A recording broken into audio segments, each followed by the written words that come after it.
Guys, stay with me and we're going to run some actual mortgage payments today. You better get fired up. Happy Friday, guys. All right, I get a lot of questions about the numbers, right? And I think the numbers are probably the biggest part of any purchasing decision. Of course, everybody wants a home. Of course, everybody wants to be an owner, but can I afford the numbers and what are the actual numbers, right? Now, I want to preface this by saying I'm not a lender. I understand this pretty well. I'll tell you where I'm pretty confident, where I'm not pretty confident, but I do want to give you, and I'm going to be very, very accurate, right? So I want to give you just an idea of two different scenarios here. Now, I'm not looking at $600,000, $700,000, $900,000 purchases because traditionally speaking, those people have purchased before. They kind of get how it goes. They've run numbers before. They know how the process works, right? So I want to talk to first-time home buyers, people who have a desire to purchase a home, but the fear of the numbers is what's keeping them away. Let me just give you a couple ideas of two different scenarios, right? One is one of the lowest end scenarios I can think of in this Port St. Lucie market. And one is kind of a higher end first time home buyer so that you can see what the lowest and what the highest would look like. If you can afford somewhere in that range, I would say you're a great candidate to at least talk to a lender, talk to a realtor, and discuss the numbers, see if it would work for you, right? So let's start with the higher end first, right? The second home I'm going to do is 3 1/4, but I'm going to start on the higher end at 450. Now, I have had first-time home buyers that'll buy at 475, 550, whatever. But typically speaking, 450 is the higher mark of where those first-time home buyers go, at least in Port St. Lucie here. So what I looked at was $450,000 for a purchase price. I'm also assuming you are in a more expensive HOA, right? Now, I'm in Bedford Park, but pretty much any one of the HOAs here in Tradition, you're going to not only be paying that specific HOA, but you're also going to be paying Tradition another, it's like $199 and some odd cents, right? So let's just say $200. So right now, I believe in my home in Bedford Park, I'm paying, from memory, it's $436, right? Some get a little higher, some get a little lower, whatever. But I put in here $400, just a right nice round number. Now, there are non-tradition HOAs that are going to be cheaper. They're probably $250, maybe $3 on the higher end. So you certainly have other options. But again, I'm going on the higher end just so you guys can see what a higher end first-time home buyer set of numbers looks like, right? I'm assuming that you have a conventional loan and you're a first-time home buyer, which means you can qualify, assuming you've got all the qualifications, for a 3% down mortgage. I'm assuming the rate is 8%. That's roughly where rates are today. Now, again, that depends on a million other variables as well. And I am assuming that you've got a, why did I do that? Oh, that was for private mortgage insurance. So I assume that you had a 640 credit score, which is, it's not as low as you can go. You can go lower and you can get a loan, but it's on the lower side of what I typically see. I would say the majority of the first-time home buyers that come to me are in the like 650 to 800 range. I don't see a lot of people under 650. You can purchase all the way down to 500, right? There's a big difference between 579 and 580. Things start to open up for you. And I've never seen anybody purchase a home with less than a 580 credit score, not because they can't, but because the terms suck so bad that people are like, well, let me work on my credit and I'll come back. It's what I would do. It's what I usually recommend that people do. There are scenarios I can make up where it would make sense to purchase at lower than a 580 credit score, but it is so rare. Even I've never seen them, right? So anyway, here's what we're looking at. On that home, 450 with a $400 a month HOA, conventional 3% down, 8% interest rate over 30 years. And you're looking at principal and interest right around $3,203, right? $3,203 a month plus your taxes annually. And again, I'm guessing here, and this is based on a lot of different things. So these are all rough estimates. Don't take these as gold. You're looking at about $579 a month for your taxes, right? Because I'm figuring that your taxes are $69.45 a year. Insurance, I am guessing that your insurance is going to be right around $4,200 a year, which comes out to $350 a month. But again, it could be higher, it could be lower. It depends on a myriad of different things. It depends on the insurance provider you're looking for, how much you want covered, a lot of different stuff, right? But I'm guessing you're going to be right around $4,200. Again, we've got that $400 a month HOA. I'm going to tell you, I'm not really confident on the PMI and the MIP, right? PMI is private mortgage insurance. MIP is mortgage insurance premium. And it's the additional amount that they add if you don't have 20% down. I've got my guesses here, but I will tell you it's going to be a couple or a few $100s, right? Why do they do that? They do that because they are looking at you as a higher risk. If you don't have 20% down, you don't have as much skin in the game. They feel like you're a bigger risk. So they're saying, hey, we're going to add on what we call insurance, and we're just essentially going to charge you more because your default rate is more, and that covers for the defaults, right? Is what it is. But that's going to be a couple or a few $100s. So you're looking at, I'd crunched a couple of these numbers annually. So you're looking at the 3203 plus the 579 for taxes, plus the 350 for insurance, plus the 400 for the HOA. You're looking at 4532 a month plus your PMI, which again is going to be a couple to a few $100s. So let's just say you're right around that 48 to 5,000 mark a month. Now, for a lot of people, that's pretty dang high. Not that there aren't people who can afford that. There absolutely are. But for a first-time home buyer, that's typically not something most are comfortable with. So when I meet someone like this who has the desire to get into what looks like a $450,000 home, I'm going to say, okay, we either need to get out of an HOA, right? That gets our $400 out of there a month, or you need to put more down, which not only will reduce the amount of your loan, which reduces your principal and interest, but it's also going to get rid of that PMI if we can get you to 20%. The rate can improve depending upon different things, right? Your credit, your background, everything like that. But you can also buy down the rate, right? So you can increase your closing costs to buy down the rate. And if you've got the cash to do that and you're going to stay in the home for a certain amount of time, that might make sense, right? So right there, and again, this is the scariest thing I can drop for a typical first-time home buyer. You're looking at about $4,800 to $5,000 a month, right? Now let's go on the low end. I would say in Port St. Lucie here, 325. Can you find homes for 300 or maybe 280, something like that? Sure, you can.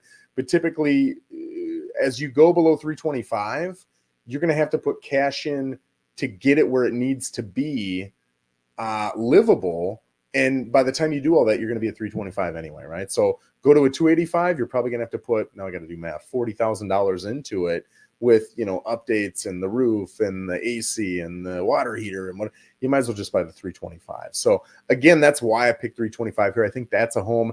There's going to be things you don't aesthetically like about that 325 home, but we can find you a 325 home that's got a newer AC, newer roof, and it's got some updates. And you've got 3 bedrooms, right? It's a very livable home for a first-time home buyer. So with that said, what am I assuming? I am assuming you're not in an HOA. I'm assuming you're doing an FHA loan. I am assuming that you've got a 7.25% interest rate, which again, you can buy down rates. Rates can go up, rates can go down. And I am assuming that you're putting 3.5% down, right? So on that one, you've got 2140 in principal and interest.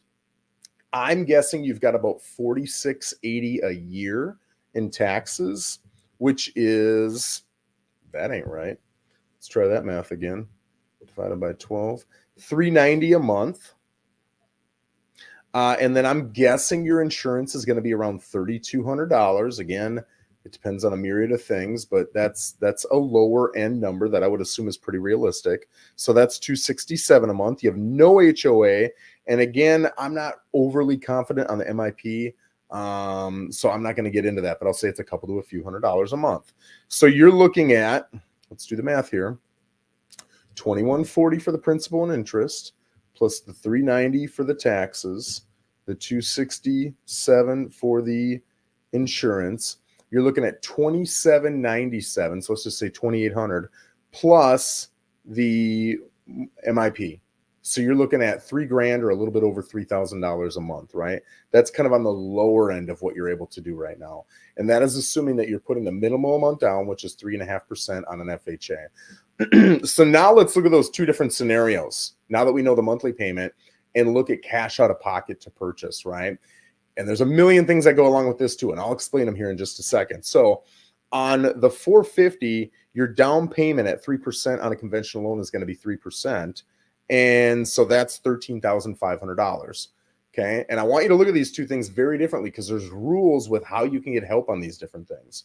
So 13,500. Your closing costs are going to be, I'm guessing 3.5%. Again, those can go up or down based on the realtor you're using, the title company you're using. Are you getting an appraisal or not? Are you getting a survey or not? I mean, there's different things that you may or may not need to do, but I'm guessing your closing costs are going to be right around 3.5%, which is $15,750. So the down payment and closing costs together come out to $29,250. That's a pretty big chunk of change for a lot of people, especially first-time home buyers. We have them. We certainly have them who've got the $30,000, $40,000, $50,000 to do it. But we've got a lot of people, and I would say maybe even more people that don't necessarily have all that money, right? So what do we do with that? The closing cost side, which is, it's a myriad of fees. It's a lot of fees. And it's title fees and recording fees and taxes and this and that. Well, it's a million fees. And you'll get a closing statement at the very end that shows you everything you've got. And if you ask your realtor, if you ask title, if you ask your lender on day one to get a preliminary list of all of your expenses, they can give you very accurate estimates immediately, right? And you should be asking for that. So now you've got these two numbers that total $29,250. Okay. How can you get help on that? With your closing costs, which of that $29,250 is $15,750, you can ask the seller to cover all or a portion of that, right? Now you have to write it into the agreement and they have to sign it and say yes. But if they do, now they can use their profits to cover your closing costs. Why would they do that? Well, number one, they would do that because they're not getting any of the offers. Maybe they need to sell right away. Maybe they're overpriced and they know they're overpriced. And because of that, they're not attracting a lot of offers. You are willing to overpay a little bit as long as they are willing to cover your closing costs, right? That's another scenario I see. Or maybe it is decently priced. Let's say it's what I say, $450. And you're saying, hey, I need roughly, let's just say $16,000 in closing costs. So instead of paying you $450, I'm going to pay you $466. I'm going to come in 16 grand high, but now I want you to pay $16,000 in my closing costs. You'll net your $450. I will be able to get my closing costs wrapped into my loan. Everybody's happy, right? The challenge with that is, will it appraise? If you inflate the price so much because of closing costs, you've got a greater and greater chance the more you do it and the more overpriced it already may be, that it will not appraise. And then you can only get your loan based on the appraisal amount, right? So if it appraises at 450, but you've asked for 466, that loan's going to be based on 450, which now means either you got to come up with 16 grand in cash as a buyer, or you got to get the seller to drop the price to 450, or a variation of the two. Maybe they drop 8 grand, you come up with 8 grand in cash. They drop 12 grand, you come up with 4 grand in cash, something that equals that 16 grand short on the appraisal, or you back out of the deal. But now you're homeless and the seller lost a sale, right? So everybody's sad. So those are your options on that. But that is the help you can get on the closing cost side. And the same is true on the 325, right? The closing costs there, I'm guessing, are going to be around 3.75%, which comes out to $12,188. And that you can get help from the seller on in the same ways I just discussed, right? Now, let's go to down payment. Down payment, you cannot get help from the seller on, okay? But you can get help from friends and family. So you can talk to people. They can gift you money. You're going to have to source it, which means you're going to have to look at where that money actually came from and everything else. But they can gift you that money, and now you can cover some of your down payment with that, right? Now, you're going to want to talk to your lender because there's ways to do it, ways not to do it. And I've seen people do it the wrong way, and it sets them back 30, 60, 90 days. So definitely talk to your lender before you're going to do that. But you can get that done. Now, that's a little bit harder to get that money gifted to you than it is to get a seller to negotiate to cover closing costs, right? Because a seller can always say, hey, I'll raise my price and we can drop the amount of what I'm paying you in closing costs, and now I'm still getting the same amount I want. They'll buy into that, right? Because it makes sense. But a gift is literally a gift. They're giving it to you. That's a little more challenging. But with first-time home buyers, we do see a lot of, younger couples. They just got married. Mom and dad say, hey, we'll give you your down payment. Or maybe they've got something saved up in a trust fund for them. Hey, we're going to give you your down payment out of them. I see that pretty consistently with this. So Clyde King, how in the world am I doing? Dude, I'm doing amazing, man. How are you doing? If you guys don't know Clyde, he is incredible. And that guy sells alarm systems. He's one of the most honest, non-salesy people you'll ever meet. And he truly just wants to take care of your house. So Clyde King in the comments, if you need an alarm system, man, he's great with security. So anyway, The same is true up with this 325, right? But your down payment there, instead of 13.5 on the 450, and you're putting 3% down, you're putting 3.5% down, which is more, but your price is so much lower, 3.25, that your down payment is lower at 11,375, right? So there you go. There are all the numbers that you're going to need. I did not break down closing costs. I just gave you a general percentage on those, but that's typically what you're going to see with the numbers. Now, again, I told you there's 3,000 different variables with all those numbers I just gave you. So they're not going to be perfect, but I will say they're accurate enough that if you think, hey, I can afford somewhere in the, and there's ways we can work around different things. I'd say 2,800 to, I mean, 5,000 is pretty high for most first-time home buyers, but if you can afford 2,800 or more a month, you might be able to purchase a home. In fact, I would say if you've got a really creative realtor and a really creative lender, a lender who knows their products well, which ask your realtor. Realtors are the best place to get a lender recommendation. Why? Because I'm a salesman. I make $0 if I don't sell you a house. So who do you think I'm going to recommend you to? I'm going to recommend to the person who's got the best deals. They're local, so I know I can talk to them if we have any issues, and they're not going to ghost me if they're in Kentucky. And they've got the best chance of getting that loan closed. Well, guess what? You want that too. You want someone who doesn't ghost me, and you want someone who's going to have a high chance of being able to close that loan. So it's in my best interest to connect you with the best person I possibly know. That, in my opinion, is why you want to ask your realtor. I can't tell you how many times people will come to me second after finding their lender, and their lender is some out-of-state company that, if I explain their business model, you would say, ooh, I don't think I want to be a part of that. But at that point, it's never too late. It's not too late, but it's challenging because people are emotionally attached to it, and they're like, oh, it's too much work. So really, really, really ask your realtor what their opinion is on a lender, and I promise you, we're going to give you the lender that we think can get the deal done the best. So, guys, there you go. There's some numbers. If you got any questions, please let me know. If you want more accurate numbers, I've got a wonderful lender. His name is Nate Joma. He can meet with you literally today, and he can start running numbers for you to see if this would make sense for you or not. Guys, have an incredible Friday and an even better weekend. Take care.